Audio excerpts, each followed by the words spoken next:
So pranking politicians, a bit of an art, I guess, these days. Has been for a little bit. Usually it's sitting presidents. This time around, it turned out to be Donald Trump, who may believe actually he still is the sitting president. But nonetheless, Jason Rockman, whose name you may recognize. Jason worked as a host on show for many, many years, along with a buddy on the French side. Decided, and by the way, I will tell you, we don't have Sebastian Trudel. Because he's on air. That's right. He's kind of busy. But we do have Jason on right now to talk about how this all went down, because they're the ones who got involved in doing this. Jason, thanks so much for being here. Oh, absolute pleasure. I want to know, whose idea this was, yours or his? His. I knew it. It all started with us doing a little prank on them when I pretended to be Gene Simmons, and they thought they had an interview with That's him. right. Okay. They liked working with me. We talked about maybe doing it before the summer.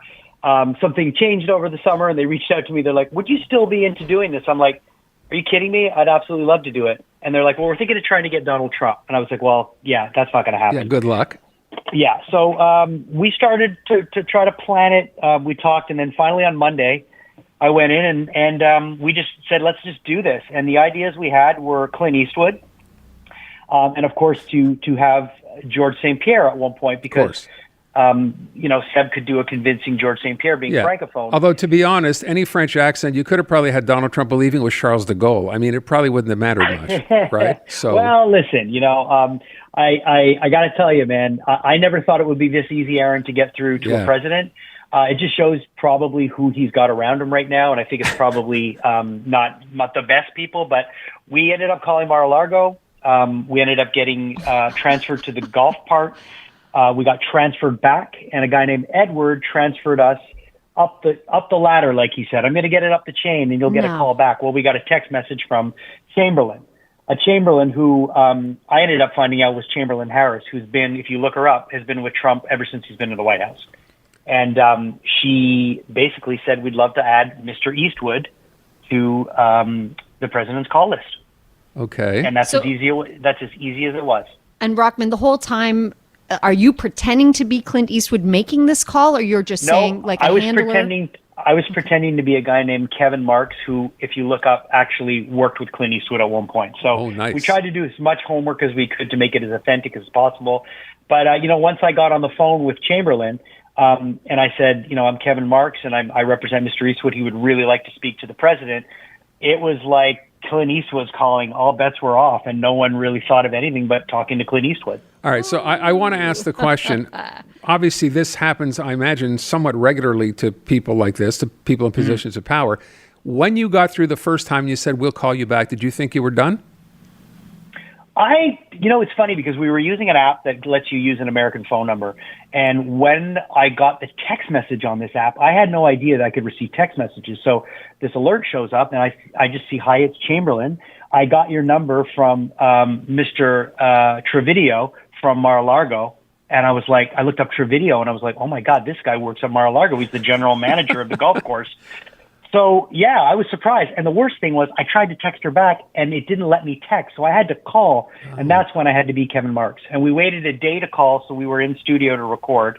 I called back. I spoke to her at 11 o'clock. I said, Mr. Eastwood will be available between 8 a.m. and 11:30 a.m. I ended up getting a call at 11:45 when I was back home. I let it go to the voicemail that I had created, and that's when I got a message saying, hi, it's Chamberlain, and you hear Donald Trump in the background going, you want to move my papers around to there? And she said, I would love to put the president in touch with Mr. Eastwood, and then she texted saying he would like to speak tomorrow at 8 a.m.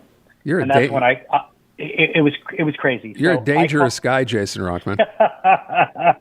Listen, if anybody understands this kind of stuff, Aaron, you're old school. I remember the stuff you used to do with Tasso. You guys always would get up to stuff like this. So we're just kind of bring that spirit back, I guess. I love the fact that you had planned everything, like record a voicemail so it seems legit. You put a lot of work into this, which I think is brilliant, and obviously it worked. Yeah, we did, and we also videotaped and recorded every step of the way. So when this is all said and done, we're gonna produce a making of video and have the whole 11 minutes available so people can hear it. Because, like anything, people are saying there's no way that was Trump. But I can tell you that was Donald Trump. And it blew my mind when I got on the phone with him. I mean, I could not believe it, that I was actually speaking to Donald Trump. Well, what was he like, Rockman? Was he nice? I mean, I guess he was nice because he thinks he was talking to Clint Eastwood. I got to tell you, this is the weirdest thing. When I got off the phone, I actually felt a bit bad for him because in my mind, he was probably telling people the night before at dinner that he was talking to Clint Eastwood. I bet he was. He was probably excited. He, at one point in the conversation, he says, Clint, I'm a big fan of The Good, the Bad, and the Ugly. I love the Dirty Harry series. It's the best. Like, it was everything that you would come to expect from him. And then when he just went on about a 3-minute rant about politics and how he was done wrong. And it was classic Donald Trump. It was everything you would expect from a conversation with Donald Trump. And then when we told him at the end that he had been, for lack of a better word, trumped, he said, not bad, guys. You got one over me. It's not the first time. Not a bad one, not the best, but not bad. So it was it was him. Okay, wait. I want to play. We have a clip. Can you set up this clip here? So what's happening? What we're about to hear?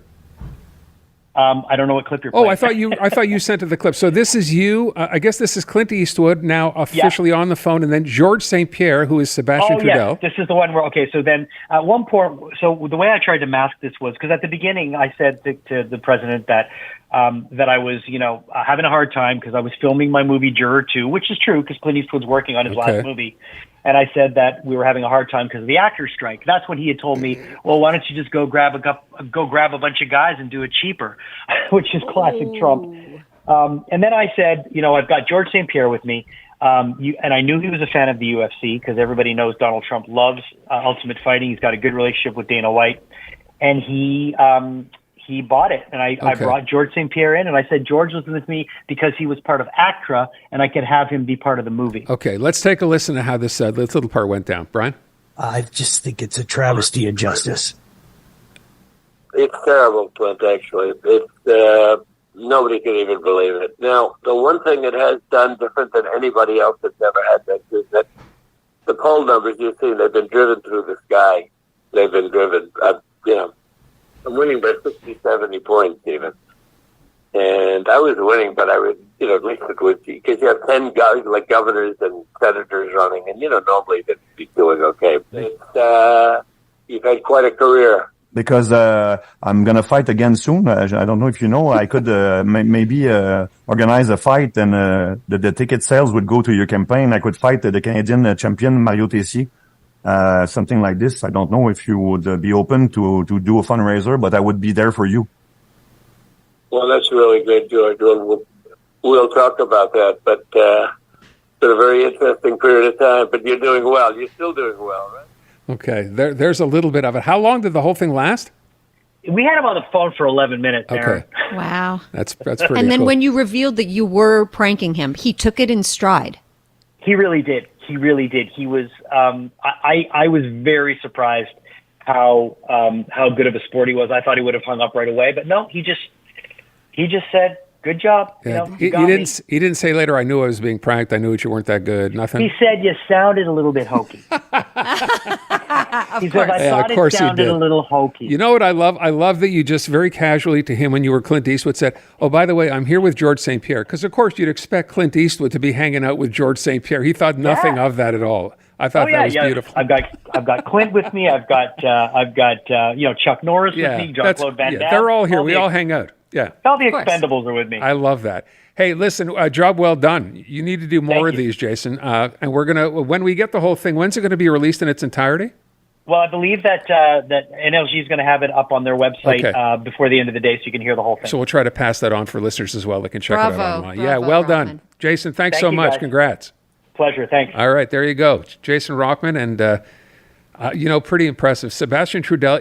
The beautiful part is, you don't even have to know he didn't have to know what George St. Pierre would actually sound like. It was a guy with a French accent that he bought in 100%. Yeah, of course. And I mean, Clint Eastwood, a lot of people can do a pretty decent Clint Eastwood. And I kind of love the childish nature of the president, that he's like, oh, cool. Because these guys are calling me up. Cool. I would have done like Clint Eastwood, like, Mr. President, how are you? And then he would have said, are you sick? I said, I have a cold. I'm sorry. This is the best I can think of that for next time.